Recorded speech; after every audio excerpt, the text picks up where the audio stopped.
आप देख रहे हैं खबर दोपहर और आपके साथ मैं हूं विवेक। और इस वक्त एक बड़ी खबर आ रही है बगहा से, जहां एक शिक्षक अनिल सिंह की हत्या कर दी गई है। धनाहा पंचायत में ये शिक्षक थे और गन्ने के खेत में इनका शव मिला है।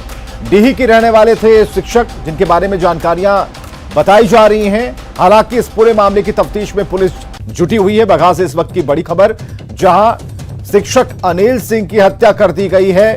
धनाहा पंचायत में के रहने वाले थे और ये वो तस्वीरें हम आपको दिखा रहे हैं। गन्ने के खेत में शव मिला है और बताया जा रहा है इनके बारे में कि डीही के रहने वाले थे शिक्षक।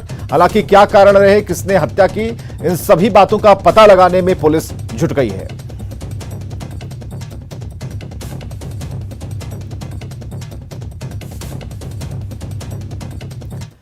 दरभंगा पार्सल ब्लास्ट मामले में एनआईए की टीम ने चाइल्ड लाइन के अधिकारी से भी बातचीत की है। चाइल्ड लाइन के सदस्य और पार्सल कर्मी से करीब 1 घंटे तक एनआईए की टीम ने पूछताछ की। चाइल्ड लाइन के सदस्य के मुताबिक घटनास्थल के पास उनका दफ्तर है, लिहाजा एनआईए की टीम ने जो जानकारी मांगी वो उन्होंने बताया।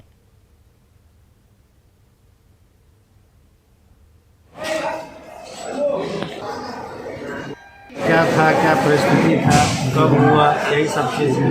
क्योंकि हम लोगों के सामने हुआ था, इसलिए हम लोगों को बुलाया गया था और कोई विशेष नहीं। कितने लोगों से पूछताछ हो रही है? जो भी डिपार्टमेंट के थे उनसे बातचीत चल रही है, जैसे पार्सल हो गया, चाइल्ड लाइन हो गया। अच्छा, आपने क्या बताया, क्या देखा था, उनकी हुआ क्या था? हम तो घटना के बाद पहुँचे थे यही बात। और समस्तीपुर में न्यूज़ 18 का बड़ा असर हुआ है खबर का, जहां 6 घंटे बाद समस्तीपुर शहर का जाम खत्म करवाया गया है। नगर निगम के लिखित आश्वासन के बाद जाम खत्म हुआ है। तो बड़ी खबर इस वक्त की समस्तीपुर से, जहां खबर का असर हुआ। न्यूज़ 18 ने खबर को प्रमुखता से दिखाया और नगर निगम के लिखित आश्वासन के बाद जाम खत्म हुआ है। पानी निकालने के लिए 100 एसपी का पंप लगाने का आश्वासन दिया गया, वो भी लिखित। इसके बाद जाम वहां से हटाया जा सका। पंजाबी कॉलोनी के लोग जल जमाव से बहुत परेशान हैं। आक्रोशित लोगों ने भोला टॉकीज के पास ये जाम लगाया था। 2 तस्वीरें हम आपको दिखा रहे हैं।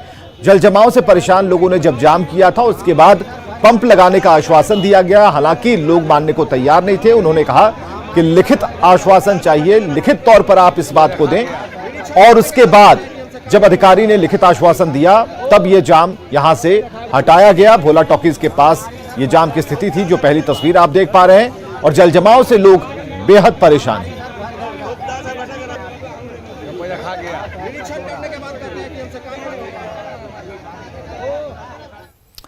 जल जमाव से परेशान लोगों का कहना है कि जब पदाधिकारी पहुंचते हैं तो पंप चलता है, उसके बाद फिर हालत वैसी ही हो जाती है।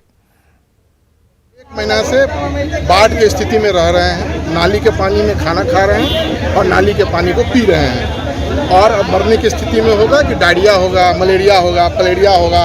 और सब बच्चों लोग, हम लोग पहले कोरोना से क्या मरेंगे, इसी से मर जाएंगे। ये हालत में है। पिछले 1 महीना से प्रशासन हम लोग को लॉलीपॉप दे रहा है। यहाँ पंप लगा रहे हैं, वहाँ पंप लगा रहे हैं, ये कर रहे हैं, वो कर रहे हैं। प्रशासन रहता है तो पंप चलता है, जैसे ही गया सब गायब, जैसे आया सब आ गया।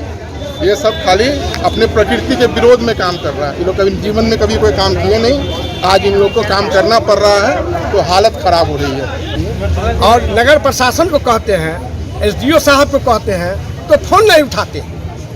100 फोन किए हैं, तब स्कूटी आया है अभी जाम छोड़ाने के लिए। हम लोग को न्याय चाहिए, पानी हटना चाहिए। अब पानी जो पंप से लगा हुआ है, स्कूटी वाले क्या बोल रहे हैं? वो कुछ नहीं कहते। हम इसका कोई अच्छे नहीं है, देहात का पानी आ रहा है, हम ना चिन्ना दिस डैट बोल रहे हैं। चलिए, इसके बाद अधिकारी ने, जो कि उस जगह पर पहुंचे थे लोगों को शांत कराने, उन्होंने क्या कहा ये भी हम आपको सुनाते हैं। और जो बीएड कॉलेज का क्षेत्र है उसमें जल जमाव है और जल जमाव के लिए हम लोग लगातार 24x7 हम लोग प्रयास में लगे हुए हैं, लेकिन पानी निकलने का दर धीमा है। इसी कारण से जनता ने आक्रोश में आके यहाँ पे किया था। उनको समझाया गया है, उन्हें लिखित आश्वासन दिया गया है कि जैसे ही हमारे पास उत्तराखंड से 100 एचपी का पंप आएगा, जो पंप पहले वहीं इंस्टॉल किया जाएगा।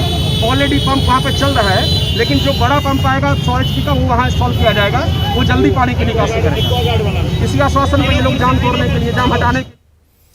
बिहार में बाढ़ से स्थिति बद से बदतर होती जा रही है। खबरें जो आ रही हैं वो झकझोर रही हैं। कहीं रेलवे ट्रैक पर लोगों ने आशियाना बना रखा है, तो कहीं किसानों के अरमान बाढ़ के पानी में डूब चुके हैं। लोग कैमरे पर गुहार लगा रहे हैं, अपने क्षेत्र के विधायकों का इंतजार कर रहे हैं, लेकिन इनकी पुकार कोई सुन नहीं रहा। जैसे तैसे हर साल आने वाली तबाही के दंश को इस बार भी बिहार के लोग झेल रहे हैं।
विधायक जीता। अच्छा। लेकिन ये तो नहीं देखा से हमको जनता कैसा है नहीं है।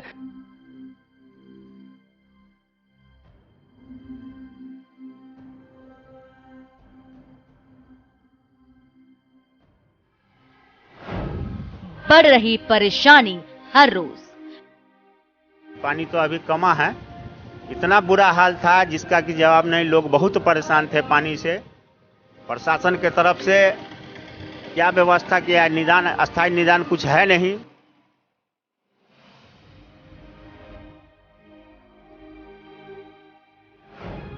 बिहार में आई तबाही।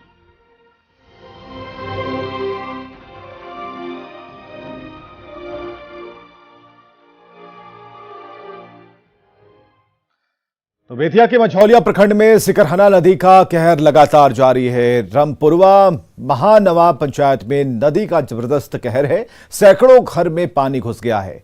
धान और गन्ना की फसल को नुकसान पहुंचा है। प्रशासन की बेरुखी से लोगों में नाराजगी है। हालांकि प्रशासन हर व्यवस्था करने का दावा जरूर कर रहा है, लेकिन लोगों के मुताबिक दावों में दम नहीं है।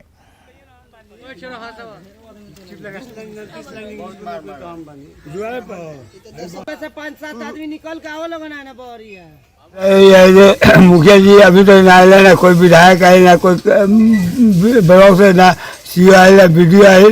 कोई बात ना, हम लोग ब्लॉक जाते हैं मुलाकात होती है ना। यही बात है। समय से हम लोग मुखिया जी कहते हैं तो हमारा टर्न खत्म हो गया है ना, हम आप लोग जाके जहाँ मगे तहाँ खोजिए। समस्या ये बा जे सब पानी से पूरा लोग परेशान बा। अभी तक हमनी के कोनो सहायता मुहैया उपलब्ध नहीं है होत। हमनी के बराबर वार्ड साहब लोग के परेशान करता नहीं सकी जे कोनो मुहैया उपलब्ध करावा गरीब के, जौना से न्याय मिले, ओकर हक ओकरा तक पहुँचे।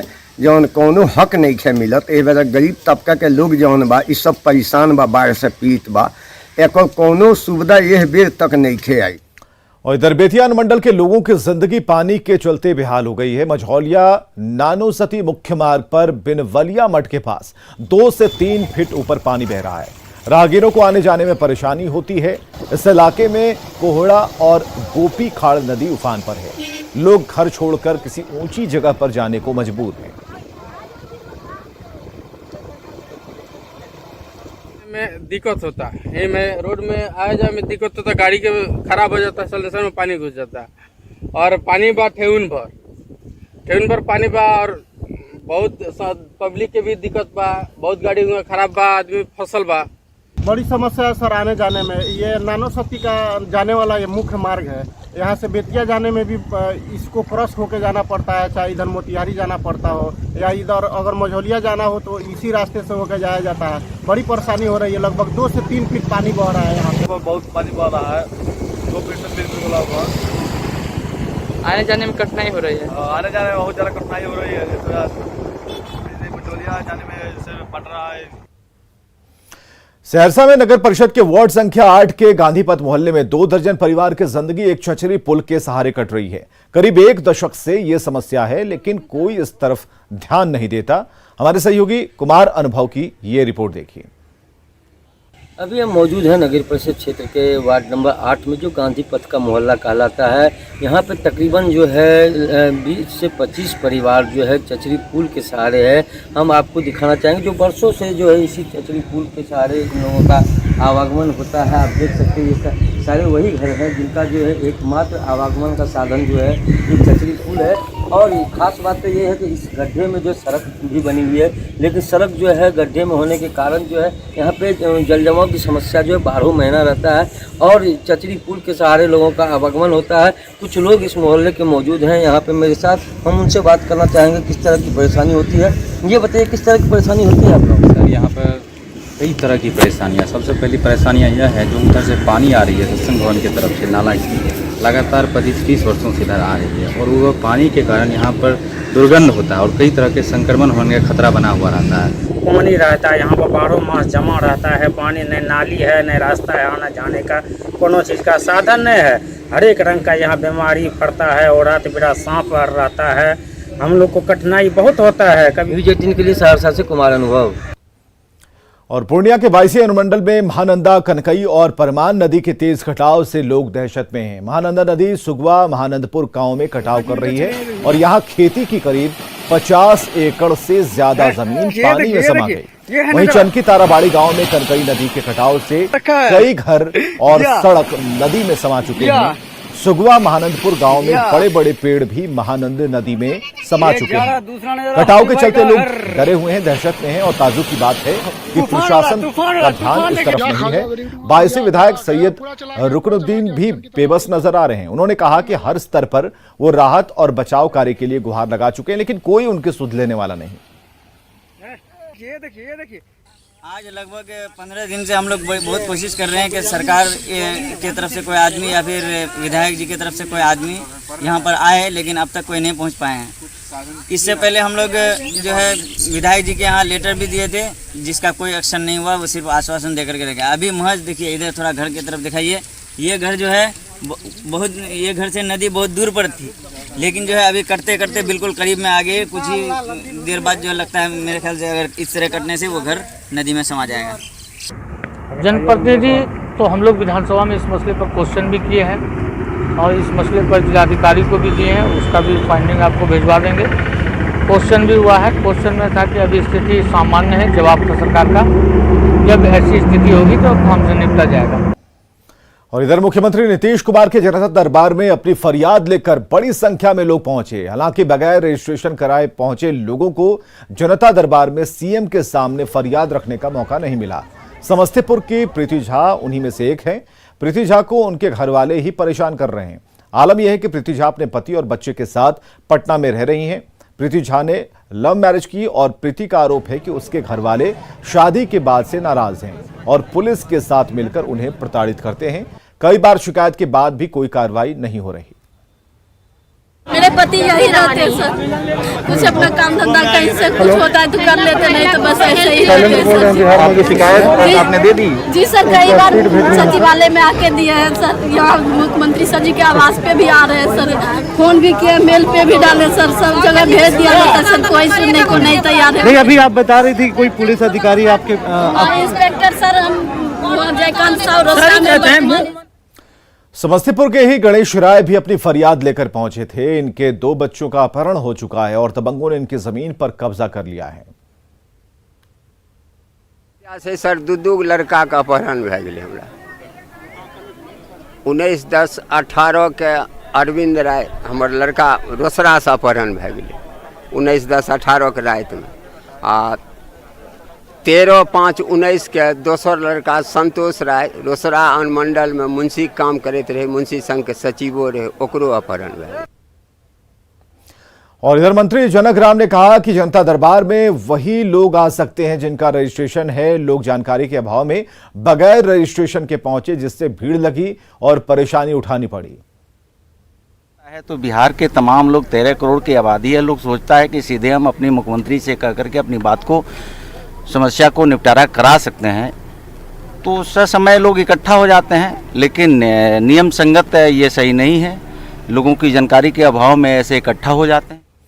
मुख्यमंत्री नीतीश कुमार चर्चा के दरबार में लोगों की फरियाद सुन रहे हैं। मोतिहारी जिले से आए कई फरियादियों ने भी नीतीश कुमार के पास अपनी समस्याओं को रखा। उन्होंने उम्मीद जताई कि उनकी समस्या का जल्द समाधान होगा। लोगों से बात की हमारे सहयोगी शैलेंद्र कुमार ने। 5 सालों के बाद मुख्यमंत्री नीतीश कुमार ने एक बार फिर से जनता दरबार कार्यक्रम की शुरुआत की है। कई फरियादी इस वक्त नीतीश कुमार से मिलकर बाहर निकले हैं। कहाँ से आप आए हैं, क्या समस्या है? सर, मैं मोतिहारी से पहाड़पुर प्रखंड से आया हूँ और मेरा 2018 में एडमिशन लिया था स्टूडेंट क्रेडिट कार्ड के through, journalism and mass media communication. लेकिन सर मेरा एग्रीमेंट भी हो गया और पैसा एक भी इंस्टॉलमेंट नहीं किया। मुख्यमंत्री से आपने अपनी शिकायत बताई?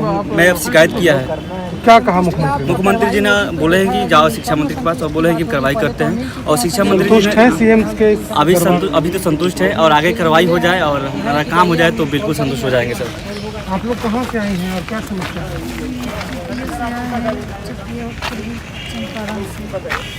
मुख्यमंत्री से मुलाकात हुई आपकी? क्या कहा मुख्यमंत्री ने? ठीक है, जांच करके आपको कार्रवाई होगी। भरोसा है? जी। नीतीश कुमार पे भरोसा है कि आपने उनकी शिकायत की है तो आप कार्रवाई होगी? जी भरोसा है। आप कहाँ से हैं? सीएम के सामने आप अपनी बातों को रखा? जी रखे। क्या समस्या थी आपकी? समस्या क्या है कि ठीक है, अगला टेबल पर जाओ, समस्या को हल किया जाएगा। उम्मीद है आपको कि नीतीश कुमार के पास जब आप पहुँचे हैं समस्या लेके तो उसका समाधान होगा? जी अभी तो समस्या को अभी चल रहा है। आपने अपनी समस्या बताई? जी सर, मैं माननीय मुख्यमंत्री जी से मिला और मैंने अपनी समस्या बताई और उन्होंने मुझे वित्त सचिव के पास भेजा। लेकिन सर समस्या यहाँ है कि जो ब्यूरोक्रेसी में है सर, यहाँ पे बात तो सामने आ गई। पिछले मैं 10 महीनों से दौड़ रहा हूँ सर। मेरे जिला पदाधिकारी द्वारा मुझे सूचना दिया गया था, बताया गया था कि आप लोगों को बैंक से फाइनेंस करा के यहाँ पे हम लोगों ने उद्योग का भी काम शुरू कर दिया। लेकिन तकरीबन 10 महीने हो गए हैं सर, हमें किसी भी प्रकार का भी रिस्पांस नहीं मिला। आश्वासन यहाँ से क्या मिला? आश्वासन मिला है कि इन्होंने बात करके अधिकारियों से कहा है कि जल्द से जल्द किया जाएगा। और एक यही ऑप्शन है ना, बेरोजगार और युवा जो भी है, जनता के वास्ते तो यही ऑप्शन है ना सर। जनता दरबार से उम्मीद जगी है आप लोगों को कि समस्या का समाधान होगा? उम्मीद तो जगी है सर। हम भी बीएड कॉलेज के स्टूडेंट हैं सर। मेरा एडमिशन हुआ, पैसा भी दिए और एडमिशन कैंसिल भी हो गया। जिससे पहले भी मैं संजय कुमार शिक्षा विभाग के सचिव से मिल चुका था सर। आज भी मैं मुख्यमंत्री जी से मिला हूं, तो फिर वहीं प्रधान सचिव साहब के पास भेजे हमको, तो बोले हैं कि जाइए हम कार्रवाई करते हैं, आपकी पैसा रिफंड हो जाएगी और आपका एडमिशन का भी सोचा जाएगा।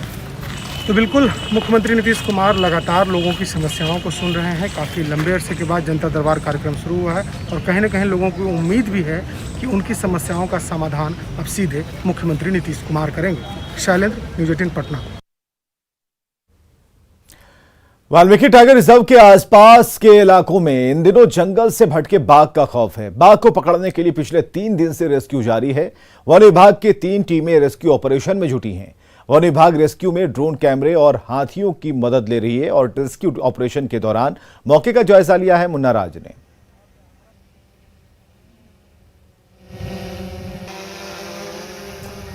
तो 3 टीम रेस्क्यू के लिए पहुंची है। हमारे सहयोगी मुन्ना राज की रिपोर्ट हम आपको दिखाएंगे, लेकिन 2 तस्वीरें उपलब्ध हो पाई हैं उसके माध्यम से ये देखा जा रहा है कि वन विभाग की टीम ने इस बार ड्रोन का इस्तेमाल किया है ताकि जो खेत में अगर बाघ छुपे होने की जो आशंका ग्रामीणों को है वहां पर ड्रोन की मदद से ये पता लगाया जा सकेगा।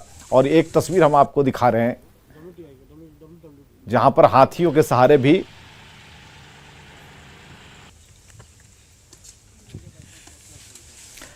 नीतीश सरकार ने शराबबंदी कानून सामाजिक उत्थान और कानून व्यवस्था को दुरुस्त करने के मकसद से लागू किया है। लेकिन सरकार को जिस पुलिस महकमे पर सबसे ज्यादा भरोसा है, उन्हीं में से कुछ अधिकारी इस कानून के साथ खिलवाड़ करने से नहीं चूकते। सवाल है कि अगर कानून का रक्षक ही उनका भक्षक बन जाए तो अभियान को सफलता मिलेगी कैसे?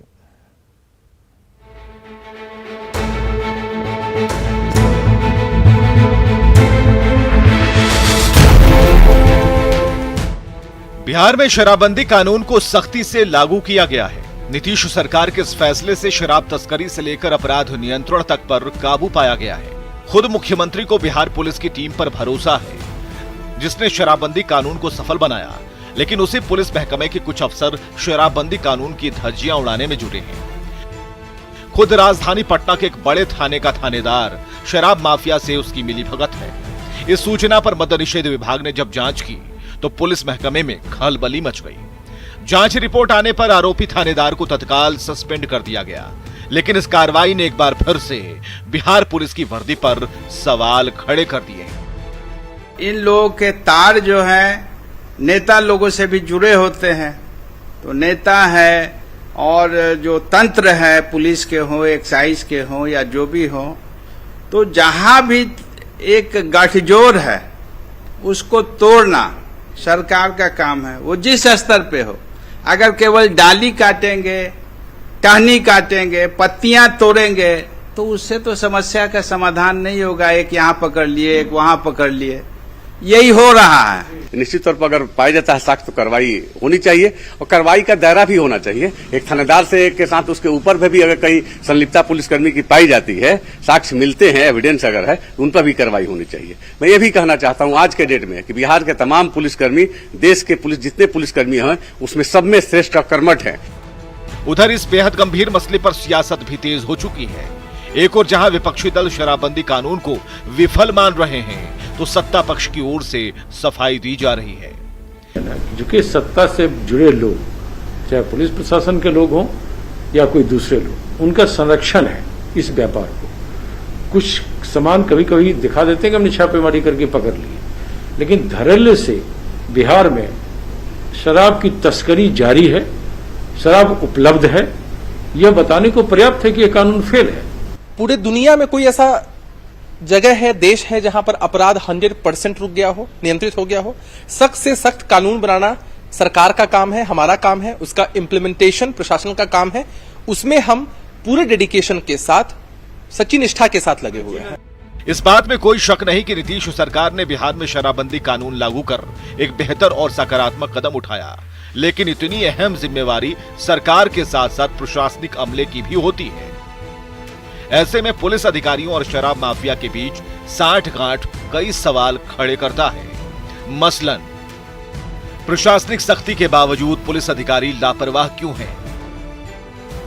दागदार वर्दीधारियों को सस्पेंड कर मामले से पल्ला क्यों झाड़ा जाता है? शराबबंदी कानून से खिलवाड़ करने वालों को सख्त सजा क्यों नहीं? ऐसी लापरवाही से आखिर कैसे सफल होगा शराबबंदी कानून? संजय कुमार, न्यूज़ 18, पटना।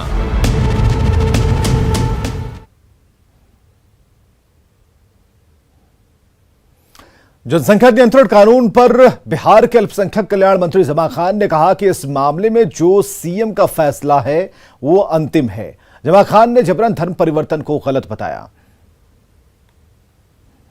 इस डिसीजन को हमारे माननीय मुख्यमंत्री जी करेंगे, बड़े नेता लोग हैं, बैठेंगे, करेंगे, डिसीजन लेंगे, जो हम कहेंगे उसको मान्य करेंगे। क्योंकि चर्चा जो हो रही है कि जनसंख्या में बेतहाशा वृद्धि हो रही है, विकास काम में रुकावट पैदा हो रही है, इसको लेकर के कहा जा रहा है कि उस पर प्रतिबंध लगाना चाहिए। कुछ इस तरह के जो प्रावधान जो उसमें किए गए हैं, यूपी के ही संदर्भ में अगर मैं बात करूं तो उसको लेकर के काफ़ी प्रावधान है कि सरकारी नौकरी नहीं मिलेगी, उनको अलग सुविधा नहीं मिलेगी, इस तरह की तमाम चीज़ें हैं। कैसे इसे देखते हैं आप? देखिए, इस पे बैठ कर जो सीनियर लीडर हैं, बात चर्चा चले बिहार के बाद में कहा करता हूँ, माननीय मुख्यमंत्री जी इस पे जो आदेश करेंगे, निर्देश करेंगे, वो पालन होगा। इसे बैठकर चर्चा भी नहीं हुई हम उनसे, चर्चा हो जाएगी, जैसा आदेश करेंगे वो किया जाएगा। मेरे कहने का क्या मतलब था? मेरे कहने का ये मतलब है कि देश के अंदर भाईचारा, मोहब्बत से सब कुछ होता है, मोहब्बत और भाईचारा होना चाहिए। हमें जो क्वेश्चन मेरे आ गया है कि धर्म परिवर्तन किया जा रहा है बिहार में, कुछ उन्होंने बताया जमुई कहाँ का, मैंने कहा अगर जबरदस्ती कोई करता है तो गलत है, कानून का उल्लंघन करता है। इस सरकार में, हमारे सरकार में वो नहीं बचेगा। नेटवर्क 18 फेडरल बैंक संजीवनी गाड़ी भारत के कोविड प्रभावित जिलों में जा रही है। वैक्सीन के लिए जागरूकता फैलाने की हमारी इस मुहिम को आप भी अपना सहयोग दीजिए। आपको दिखाते हैं संजीवनी गाड़ी अब तक कहां गई और आज कहां है।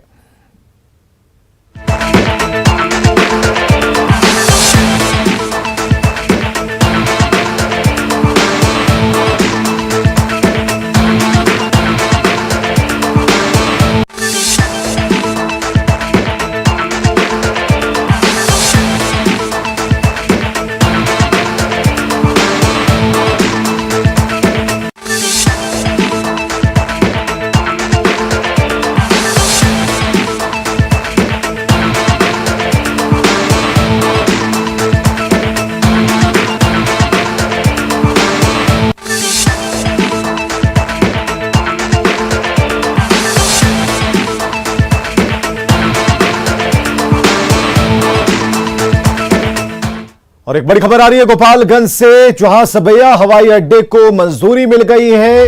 रीजनल कनेक्टिविटी स्कीम से जोड़ने की स्वीकृति मिली है। इस वक्त की बड़ी खबर गोपालगंज से, जहां सबैया हवाई अड्डे को मंजूरी मिली है, रीजनल कनेक्टिविटी स्कीम से जोड़ने की स्वीकृति मिली है।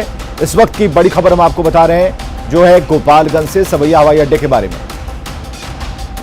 और खबरें लगातार जारी हैं, आप बने रहें हमारे साथ।